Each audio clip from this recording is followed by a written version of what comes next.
réel, frérot. C'est bon ça. C'est bon. C'est bon, l'artiste. Chocolat. Chocolat, chocolat.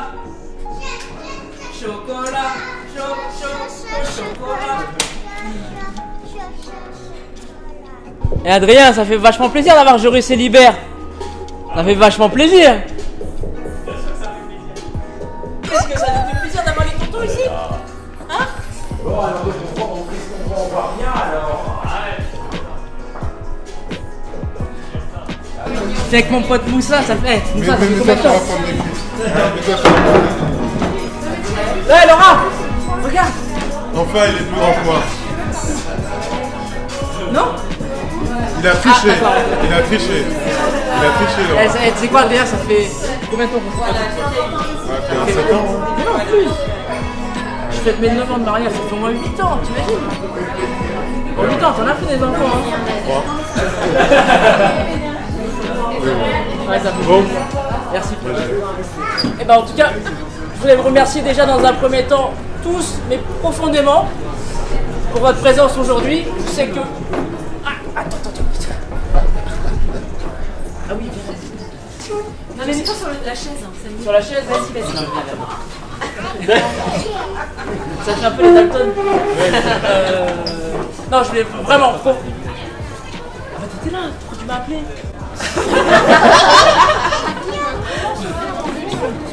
Bonsoir. Alors c'est ce que je voulais aussi souligner parce que c'est un moment qui est très particulier. J'ai vraiment des amitiés sincères avec tous les gens qui sont aujourd'hui présents dans cette salle. Connaissances de travail, amis d'enfance, de longue date. Et il y en a pour certains que je n'ai pas vu depuis 30 ans, comme toi Carole, aujourd'hui. Et d'avoir en fait quelque chose qui est vivant aujourd'hui avec Adrien, qui expose un de ses talents qui est la photographie, comme vous pouvez le voir. Il joue beaucoup sur les émotions. Il arrive à les capter sur un instant. Moi, mon émotion, je la partage avec vous au travers du sport. Je pense que vous pouvez le voir au quotidien. J'ai toujours mes baskets maintenant aux pieds. Il y a une petite équipe qui s'est formée au musée des Arts Forains. J'ouvre une parenthèse, je la referme très vite. Je vous remercie beaucoup, Monsieur Favon, pour nous autoriser et nous permettre d'utiliser les installations pour vivre un peu cette passion qui est naissante, qui est plus qu'encourageante. On vous annoncera par la suite qu'il y a beaucoup de coureurs qui s'engagent pour des distances plus qu'intéressantes. Et je pense que vous allez avoir des médailles à remettre. Mais en tout cas, je voulais vous présenter un projet qui est autour d'une discipline qui se veut multiple. Le triathlon que j'ai vécu dans un premier temps avec Adrien. Alors le triathlon, je me suis arrivé parce que après avoir beaucoup pratiqué la course à pied, des distances assez importantes avec 10, semi et plusieurs marathons, il y avait une très grande réflexion à savoir comment je pouvais en fait me dépasser et prendre encore plus de plaisir. Donc c'était soit aller chercher un chrono sur un marathon, et ça je ne me sentais pas capable, soit aller chercher une distance un peu plus lointaine avec, comme le disait l'ami Jean-Mathieu, les trails, mais ça malheureusement j'ai pas le temps. Et il y avait une autre discipline qui était intéressante, c'était le triathlon. L'opportunité s'est présentée avec... Roger qui a la famille. Et l'opportunité du triathlon s'est présentée avec une destination de rêve qui est le Vietnam. Donc un pays qui m'est cher parce que on y trouve, on retrouve toute la famille, son histoire et surtout on y forme notre famille. Et c'est à ce moment-là que j'ai présenté l'idée à Adrien et qu'on approfondit cette belle amitié qui nous unit aujourd'hui avec une première épreuve de triathlon demi-distance. Donc je le rappelle quand même parce que c'est un bel effort à réaliser. 1 km 9 à la nage, suivi de 90 à vélo pour finir sur un semi-marathon. Mon projet, il est le suivant, c'est de doubler en fait les distances et de partir sur le format le plus long en fait du triathlon qu'on appelle très souvent l'Ironman. Donc 3 km 8 à la nage, 180 à vélo et suivi et pour finir avec un marathon. Donc ça se déroulera à Nice le 30 juin et pour pouvoir un peu me motiver et surtout garder un degré d'intensité pour l'entraînement et le très gros point en fait de la démarche, c'est donner un peu de sens à cette pratique qui est ma passion. C'était de concevoir le projet que j'ai appelé My Tour of Vietnam pour pouvoir en fait préparer au mieux à cette épreuve, j'ai monté l'idée de traverser virtuellement à pied la distance nord-sud du Vietnam, ce qui correspond à 1650 km, et de parcourir l'ensemble des frontières du Vietnam à vélo, donc 7770 km. Lorsqu'on combine les deux distances, on arrive sur 9400 km parcourus à pied et à vélo. Et là, c'est là que le projet devient associatif, caritatif et solidaire. On trouve vraiment son sens et toute sa puissance. C'est que chaque kilomètre serait, et je l'espère, converti en un don financier de 50 centimes. 50 centimes, on arrive à une somme de 4700 à peu près, qui serait reversée en fait à une enfance qui est défavorisée, éloignée, appauvrie, et qui est en manque de ressources, abri, et qui a besoin réellement d'assistance et d'aide. Alors une enfance qui se situe à la fois en France avec l'association Magev, qui est l'une des associations bénéficiaires pour lequel notre charmant Polo, qui est un des membres de l'équipe du musée des Arts Forains, œuvre. Moi je m'évertue aujourd'hui à l'aider dans sa démarche. Donc l'association Magev en fait apporte un peu de magie, un peu de couleur dans des instituts, dans des hôpitaux où on concentre un peu les enfants handicapés moteurs. Il y a différentes actions qui sont menées. Je vous partagerai les petits shoots vidéo que j'ai montés, dont un où on se rend avec Laura dans un institut d'éducation motrice et on va à l'encontre un peu de ces enfants qui ont besoin un peu de nouveauté et un peu surtout d'écoute. Et l'autre enfance qui malheureusement est défavorisée, elle se situe au Vietnam et c'est là qu'intervient l'association Swan, que j'ai rencontrée dans le cadre d'une des actions menées pour Magev. Et elle œuvre pour apporter des conditions de vie, d'existence les plus dignes pour une enfance, comme je vous l'ai dit, qui est sans ressources. Donc qui est délaissée, sans parents et sans aucun espoir d'avenir. Ces enfants, c'est demain, c'est les générations qui vont mener en fait à développer un peu nos sociétés, l'économie et puis le progrès. Donc deux associations qui œuvrent bénévolement et vraiment avec une grande passion pour l'enfance. Et c'est pour ça que je vous ai aussi tous rassemblés aujourd'hui, pour le dévoiler officiellement, parce que c'était quelque chose que qui fait un peu peur aussi. Le projet est très ambitieux, il est presque, et je pèse mes mots, il est presque cauchemardesque par moment, parce que lorsqu'on ne peut pas tenir une séance, c'est très vite 35, 70 et 100 km qui doivent être attrapés en quelques jours. Mais croyez-moi, je donnerai tout ce que je peux pour pouvoir le suivre. Et pour ça, je me rends mi-mai. Je vous demanderai juste de me signer. C'est Clémentine qui est là. Les vacances. J'en profite. Mes vacances. Qui c'est tes dossiers? Voilà. Mais Huawei se confirme. Donc voilà, je rentre au Vietnam pour revivre en fait l'expérience que j'ai vécue avec Adrien, la solo, parce qu'Adrien ne peut pas m'accompagner pour différentes raisons. Et j'ai la chance de pouvoir en fait tomber sur une année où on va avoir les plus grands triathlètes du monde sur la destination Vietnam. On a les championnats du monde qui se déroulent, les championnats du monde d'Asie du Sud-Est sur cette distance-là. Et surtout en fait, ce qui m'excite un peu à retourner au Vietnam, c'est d'aller en fait finalement à la rencontre de ces enfants qui bénéficieront en fait de tous ces dons-là. Donc un séjour qui, comme je vous le dis, une pratique du sport qui est vraiment personnelle, que je partage beaucoup avec les gens qui nous entourent ici. Certains courent, certains nous encouragent, certains nous aident dans notre démarche. Et le dernier point, c'est qu'elle se veut surtout solidaire et collaborative. Donc aujourd'hui, si on est tous là, c'est que vous avez cette sensibilité-là à l'égard de, j'espère, un peu de ma personne, et surtout au projet. Donc je vous remercie chacun et sincèrement pour les abondants encouragements que j'ai eu depuis le début du projet. Parfois je me fais un peu plus timide et silencieux parce que je vous dis je rate beaucoup de séances parce que j'ai été blessé et puis le temps ne s'y prêtait pas. Mais en tout cas je garde tout ça, je les ai tous notés, tous enregistrés. Silencieux. Et puis comme vous pouvez le voir, il y aura d'autres vidéos. Il y aura d'autres vidéos. Appelez les services. Et puis il y aura d'autres vidéos qui seront publiées pour un peu vous donner les grandes étapes à venir de ce projet. Et puis surtout, si ce projet est mené avec réussite, et peut-être qu'il y en aura d'autres et peut-être que je l'espère, ils impliqueront encore plus de personnes à venir. Donc en tout cas, beaucoup de choses à venir sur un court terme et également sur un peu plus loin terme. Et encore une fois, merci beaucoup pour tout ce que vous m'apportez. C'est quelque chose qui est vraiment profond. Moi, je le garde. Et sachez-le, lorsque les courses d'endurance sont terribles, et ben c'est ça qui me permet d'arriver jusqu'à la ligne d'arrivée. C'est là que c'est le mental. Et très souvent, ce que je dis avec les gens avec qui je cours, il faut toujours avoir un peu sur ces derniers kilomètres, ces derniers tronçons de parcours, des pensées très positives. Et ça, on puise ça avec les gens qui nous entourent. Je pense être assez proche dans le domaine professionnel et autres, et vous faites partie des gens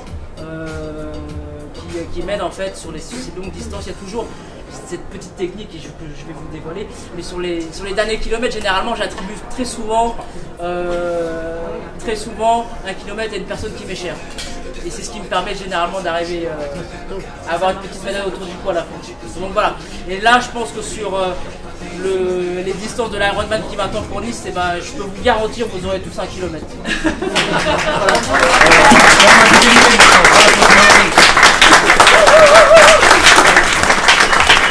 Et maintenant, c'est à lui. Les questions. Antoine, il y a les questions. Les questions, pardon. Comment tu convertis les kilomètres en centimes d'euros en euros? Alors, il y a deux biais pour pouvoir en fait exprimer cette générosité. Oui, Lucas, j'arrive. Alors, il y a deux aspects. Alors tout à l'heure, comme à l'église, il y aura les enfants qui sont venus maintenant pour vous passer la petite corbeille. Donc si vous voulez mettre une petite pièce, c'est le moment. Non, pour être vraiment sincère, il y a un biais qui est vraiment sécurisé.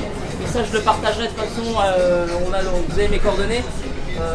Il y a une plateforme qui s'appelle Hello Asso qui permet en fait de réaliser les différents dons.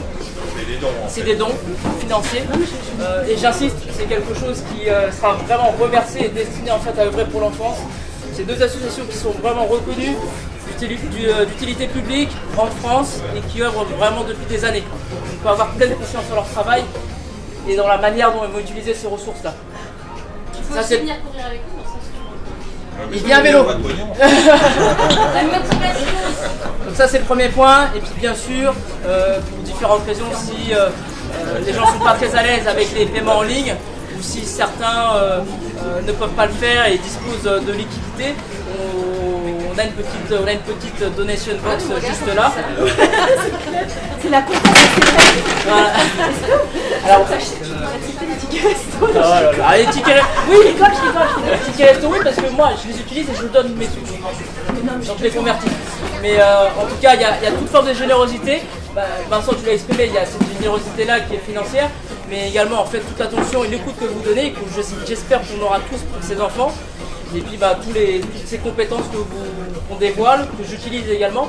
Marine est partie, mais elle m'a aussi beaucoup aidé pour pouvoir en fait réaliser le petit logo. Et toute cette petite attention, cette petite contribution font que le projet sera réussi.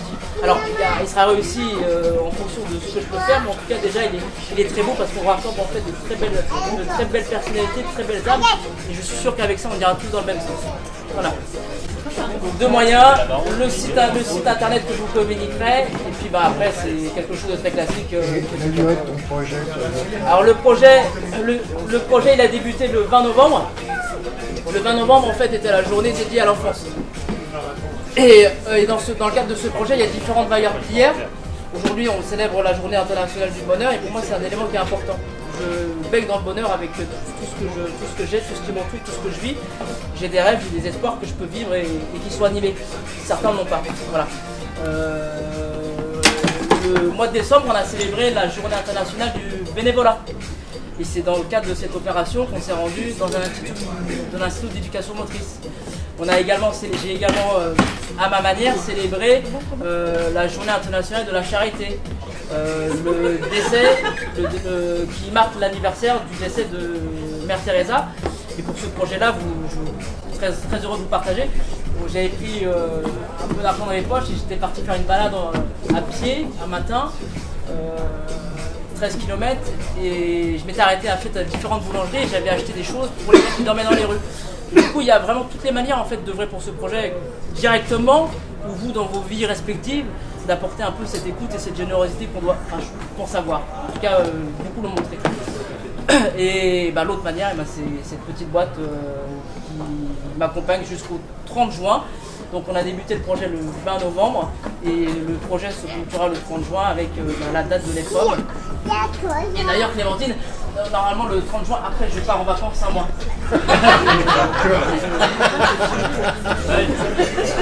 Ça tu le files en gros plan. Il planifie. Et après, je l'espère, il y a des choses qui sont en train de mûrir un peu pour donner un autre projet et qui, je l'espère, apportera encore plus de monde, mais ça, il faudra attendre le 1er juillet pour pouvoir vous le dévoiler. Voilà. Et la relation entre l'argent et les kilomètres, donc ça veut dire par exemple si j'ai envie de mettre, je dis n'importe quoi, 10 €, tu me dis que c'est 50 centimes d'euros, donc ça te finance 20 km. En fait, si t'es un gros sadique, Si je dis Antoine, 200 €. 1000 €, demain je demande à Jean-Paul Favre 2 jours de congé pour aller pédaler. Non mais ça veut dire que virtuellement, il faut que tu arrives à couvrir tes 1650 km et tout ça c'est en fait en donnant de l'argent. Moi je le fais, mais en fait vos c'est surtout pour encourager une démarche. Après, et on peut voir, il y a un site internet ou quelque chose où on voit l'avancement de...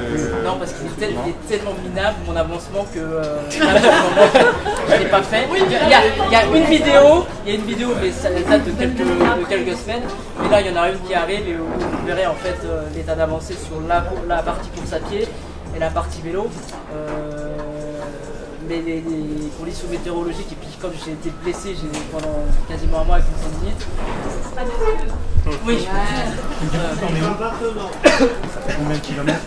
Là je suis à peu près 1500. 1500 km, sachant qu'il me reste allez, 7000 et quelques. 7000 et quelques. Alors j'ai quelque chose qui est encourageant, c'est qu'il y a les beaux jours qui arrivent. Et puis je vous présente aussi ma plus belle amie maintenant. Et mon petit vélo juste derrière, voilà. Donc si vous voulez le tester, il n'y a aucun souci. Du coup j'investis, c'est aussi une manière de vous dire que j'investis beaucoup de temps. J'investis beaucoup de temps et beaucoup d'argent, mais je pense que la cause en vaut la peine. Voilà.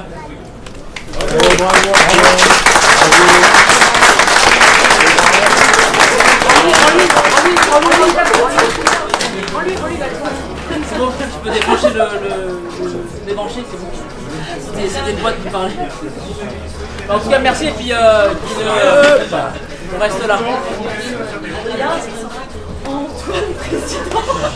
Allez, Adrien va nous offrir un petit mot. Donc ça va être beaucoup plus court. Donc je remercie tout d'abord Antoine pour m'avoir permis de mettre les clichés sur les murs. Et merci à vous d'être venus. J'espère que le projet va vous plaire aussi. C'est pas du tout la même approche. C'est totalement différent, mais j'espère que ça vous plaira. Que vous vous interrogerez sur la signification des peintures sur les visages. Donc ce projet-là, il a commencé en 2015. Donc ça fait quand même un petit moment maintenant. Enfin, il y a pas mal de projets qui sont en cours aussi actuellement. Et donc voilà, c'est juste, je vous remercie tous pour votre présence. Et pourquoi tu fais ça? Mais comment tu finances? Tu dois courir toi aussi? Non, je crois pas. Non mais je vais pas répondre parce que je connais déjà la réponse.